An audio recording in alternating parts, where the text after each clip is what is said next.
Coming out of Philippines, Tzu Chi volunteers traveled to Palo of Ley province to understand disaster survivors' needs. We investigate how toxic waste in Taiwan's Zhanghua is affecting nearby lands and streams. Welcome to DaAi Headlines. I'm Helen Liao. Thank you for joining us. First up in the Philippines, as today's short-term relief work comes to an end in the city of Tacloban, volunteers next make their way south to Palo to assess the damage there. Tzu Chi volunteers say they hope to provide necessary assistance to those affected by the disaster as soon as they gain approval from the local government. 40 minutes south of Tacloban City is the municipality of Palo. Communities here were severely damaged by Typhoon Haiyan. Ilang pamilya hawak mo dito? Bali, ang pamilya namin dito ay 309. Kaya mo to. Ngayon, bahay nila ngayon. This simple tent set up along the roadside is in fact the home of the head of Barangay Kandak. Tzu Chi volunteers listen intently as the borough head speaks of the situation in her neighborhood. Barangay Kandak originally had 1,877 residents, of which 164 died during Typhoon Haiyan. Approximately 10% of the houses have collapsed. Thus, over the past month, many residents have had to live in tents. Though charity organizations establish short-term cash for work programs here, however, most residents have used up their pay on rebuilding their home. Some charity organizations came to carry out cash for work programs, but only for 15 days. After they left, we have no idea what to do. 15 days lang. Nung magsalis na ka sila. The owner of this convenience store spent half a month to find lost items and put together a new storefront before reopening for business. Pero hindi pa rin totally na. We are doing better now, but we haven't fully recovered. Life is still tough. What we make is only enough to cover our daily expenses. We are still struggling. Makaraos lang. Nearly 2 months have gone by since the typhoon, and without a place to call their home, residents are worried about their future. If we can work to make ends meet, our lives will be able to return to normal. We won't have to seek help from others and be on the receiving end all the time. Luckily, Tzu Chi volunteers are here to survey the damage and hope to provide further assistance. Before we focused our relief efforts on Omak City, and after that we came to Tacloban. Following the end of the first phase of relief work in Tacloban, we are here now in Palo to assess the situation. Next, we hope to get some information from the local government. Following their visits to local communities, Tzu Chi volunteer Tsai Sen-hang, along with other volunteers, visits the local authorities. Once Tzu Chi gains approval from the government, Tzu Chi volunteers will assess what assistance to provide to the residents of Palo. At one of the distribution held last weekend at Lei Normal University in Tacloban of the Philippines, 38-year-old Okina Guerrado celebrated his birthday, which happened to fall on the same day as the event. Guerrado said receiving Tzu Chi's consolation cash was the best birthday gift of all. And facing a downpour, Tzu Chi volunteers warmed the hearts of residents lining up at the venue by handing out blankets to keep everyone warm. On December 29th at Late Normal University in Tacloban City, a sudden downpour took residents waiting for Tzu Chi's aid distribution by surprise. Tzu Chi volunteers quickly hand out blankets to keep everyone warm.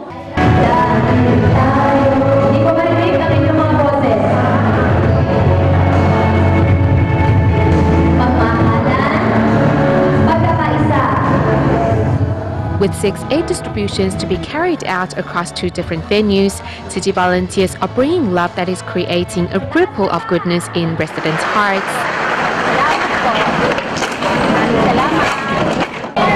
This is a great blessing for us. You really helped us a lot. I am going to buy necessities with this money, like a new roof and nails.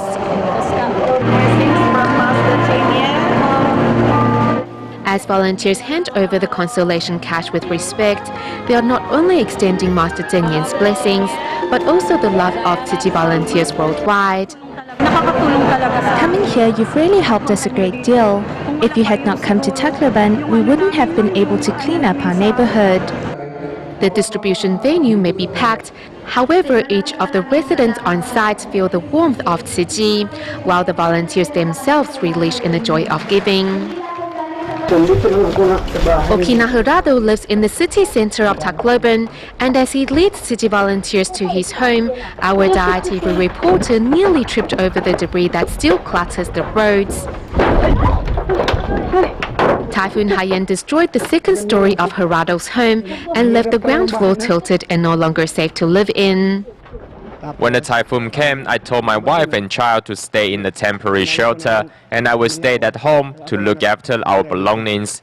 I stayed till the water subsided. Following the disaster, Jurado's family of 3 had no choice but to live in a tent set up in his friend's living room. It would be great if we could rebuild our home and replace all the broken items with new ones.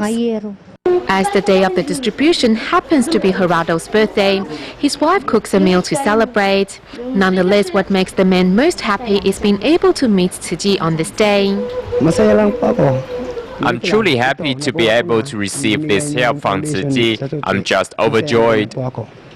Having received Tsuji's consolation cash on his 38th birthday, Jurado promises the volunteers to make good use of the money to rebuild his home.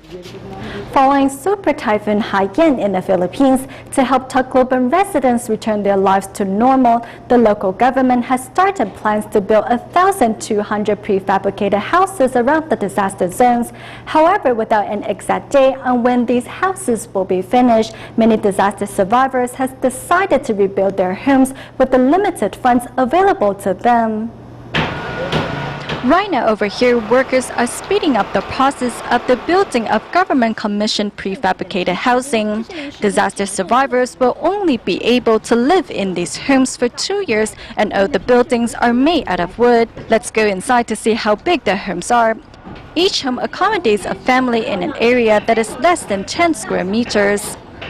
To help those devastated by Super Typhoon Haiyan, the Department of Public Works and Highways in the Philippines has started building prefab housings around the disaster zones. In this area, 14 units will be built, with each unit holding 24 homes. Residents will be sharing a bathroom and no kitchen will be included. They are rushing it up because they wanted to transfer the evacuees from the evacuation center to here. When? We do not know the schedule. When will the construction of these prefabs be complete, and who will be able to live in them? Without the patience to sit and wait for answers to these questions, many locals have started rebuilding their homes on their own. In the aftermath of the disaster, corrugated iron sheet prices have skyrocketed to about $6 per sheet. The cost of workers, transportation and oil, the prices of everything has gone up. That's why the price of corrugated iron sheet is higher than before. Despite the hike in the price of these building materials, local residents know that they are the easiest way to rebuild their homes. This is Nestor Centellas, whose home was left roofless following Typhoon Haiyan. Today, he is purchasing 14 corrugated iron sheets and 6 wood battens to fix his damaged roof. My aunt works for the city government, and she gave me about $113 to purchase building materials. However, will these wood houses withstand the power of another typhoon? It depends on our God, because somehow we do not know what to do. What is the priority first? What first we have to fix? What first we have to do? Because somehow we cannot only. We were like crazy. Looking at the destruction left by Typhoon Haiyan, although many disaster survivors are starting to rebuild their homes, they still do not know when their lives will return to normal. Although it has been almost 2 months since Typhoon Haiyan struck the Philippines, the Tsuji Foundation has continued to help those devastated by the disaster. On December 29th, Tsuji volunteers held their last relief distribution of the year in Tacloban City and were joined by the city mayor. Meanwhile, the volunteers also traveled to various neighborhoods to gain a better understanding of residents' needs. This is the scene at Tsuji's last aid distribution in Tacloban City before the New Year. Among the attendees is none other than the city's mayor. Inspired by Tsuji's spirit, the mayor happily joins the volunteers in prayer and helps canvass for donations. Tsuji Foundation is the only foundation I know that's giving outright cash to the people. and that will also help jumpstart the economy, and it will also now give the people some sense of security and make them feel better, since most of them have lost almost everything. After the relief distribution, the volunteers take a chance to discuss with the mayor possible future collaboration. If you have the land for us to put up. According to the mayor, the central government has already started plans to rebuild certain areas of the city. However, there is still not a clear answer as to whether the coastal areas can be rebuilt or not. I have recommended that some of the areas allowed to build, but no dwelling, meaning non-residential, but you can still build. Like we can build a park, we can build a stadium, or we can build even public restrooms, but definitely no dwelling. Next, city volunteers travel to Barangay 100 to conduct a disaster assessment, where they encounter many residents that had received city's assistance previously. Among the recipients is this man who's using the money from the cash forward program to build a temporary home. Masaya. I am very happy. My Christmas wish is fulfilled because all of my family members are safe and sound. Now we have a new home. Thank you, Tzu Chi Foundation, for your assistance. To make sure those that have yet to receive help can also have a roof over their heads, Tzu Chi volunteers travel from barangay to barangay to find a suitable location for the construction of Tzu Chi's prefab housings. 市长今天早上跟他开会呢。 We had a meeting with the city mayor this morning, and he said that the city needs about 20,000 prefabricated houses. We asked him to take us to suitable building sites. If the locations are okay, we will deliver the information to Master Zheng Yan. Knowing the hardship disaster survivors are going through, Tzu Chi volunteers are trying to find a suitable building site as quickly as possible, so residents can once again have a place to call home.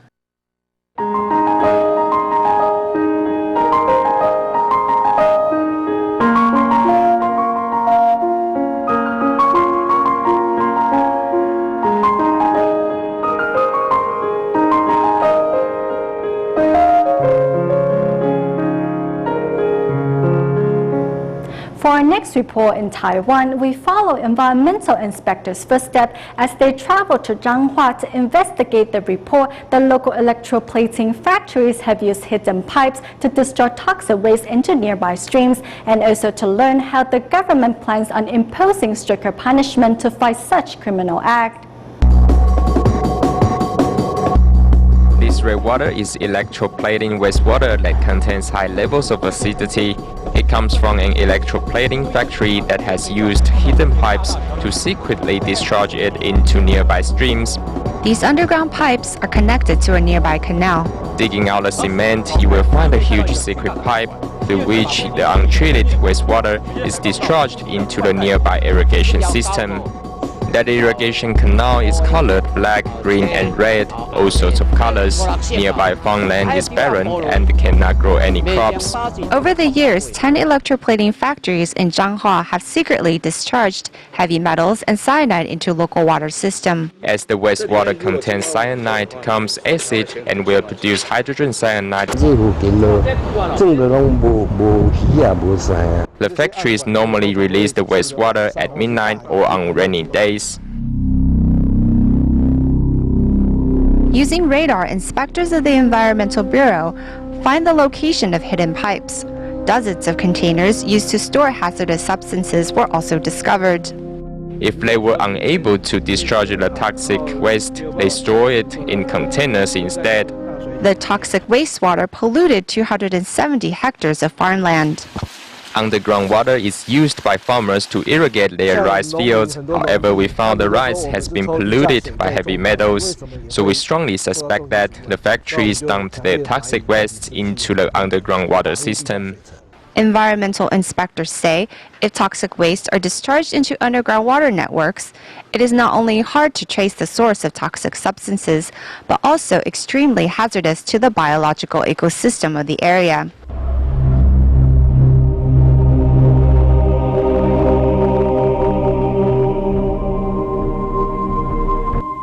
So why do these businesses take the risk of being punished instead of treating their wastewater properly? To treat wastewater requires extra investment and it is pretty costly. Facing a competitive business environment, these companies rather ignore the law. In the past, environmental protection authorities only gave unethical companies fines, which did little to deter them from continuing their dumping. However, in 2005, following the enactment of the Administrative Penalty Act, offenders became subject to stricter fines. Now the punishment for the offenders is not limited to $20,000. As long as we can confirm the time frame of the violation, we can levy fines based on their illegal gains during that period of time. Over the past 5 years, Taiwan's EPA has discovered 28 polluters and imposed fines of up to $29 million. The EPA also recently fined 4 electroplaning factories in Changhua $5.7 million and the ASE's K7 factory in Kaohsiung $3.7 million. Other than fines, unethical enterprises will also be subject to prosecution. According to the Water Pollution Control Act, Article 36, offenders are subject to criminal penalties. Only through stricter punishments will enterprises realize that exploiting the loopholes of the laws gain them nothing but more trouble. In 2009, Typhoon Morakot, one of the deadliest typhoons to hit Taiwan, brought 3,000 millimeters of rain in just 3 days. Torrential rains and subsequent landslides washed over 1 million tons of log down mountains and into the sea. The impact this had on Taiwan's coastlines was unprecedented. Today, we take a look at how this driftwood has impacted the marine ecosystem along our shorelines, as well as what is being done by the Forestry Bureau to strengthen their management in this area. In 2009, Typhoon Morakot not only brought destruction to man, torrential rains and subsequent landslides washed a huge volume of wood from mountains into rivers, where it accumulated in riverbeds. These driftwood logs were carried by river currents out to sea, where they then became stacked up on the seashore. Take Morakot for instance, the massive amount of uprooted trees impacted approximately 83.2% of Taiwan's coastline. 52 harbors were affected because the logs blocked waterways of cargo ships and fishing boats.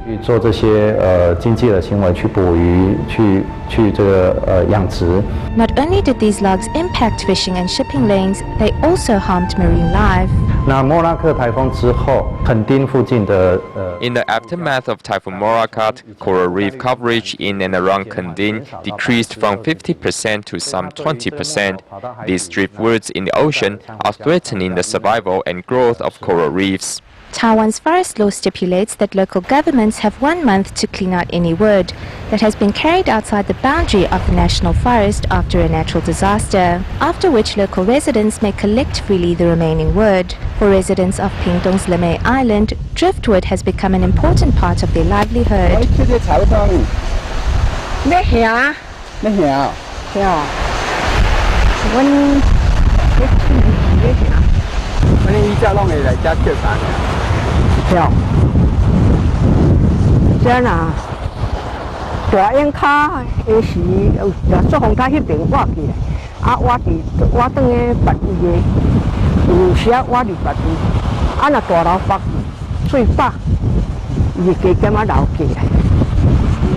During the northeast monsoon season, logs are carried by the tide where they end up in Taipei's Sanji River. A lover and collector of driftwood, Wang De-yu often looks for hidden treasures by the seaside, as extremely rare and valuable tree species can be found among the logs.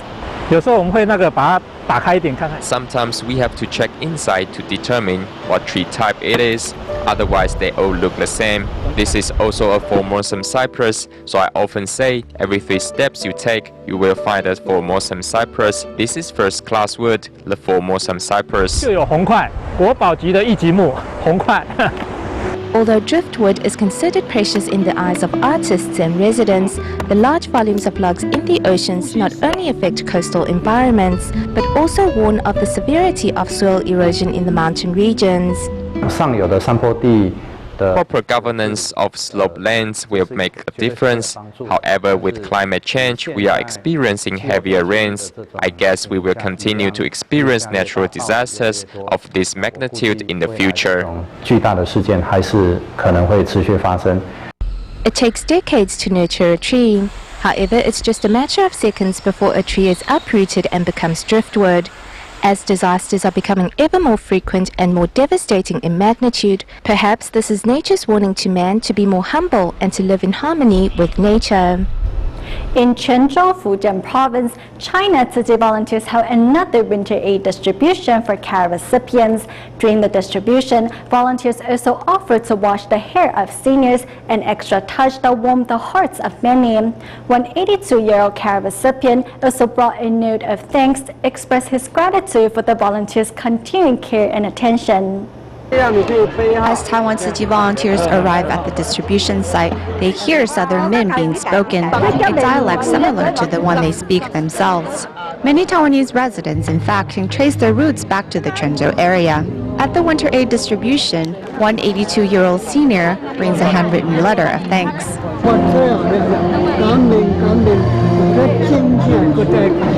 Like visiting family members, Tzu Chi volunteers head home with the senior. When the senior's wife hears the volunteers are from Taiwan, she can't control her excitement. It is rare that these seniors have guests that come calling, not to mention ones from so far away. Although Fujian has grown economically, there are still many impoverished corners. Thus, Tzu Chi volunteers have worked hard to bring their care to those that need it.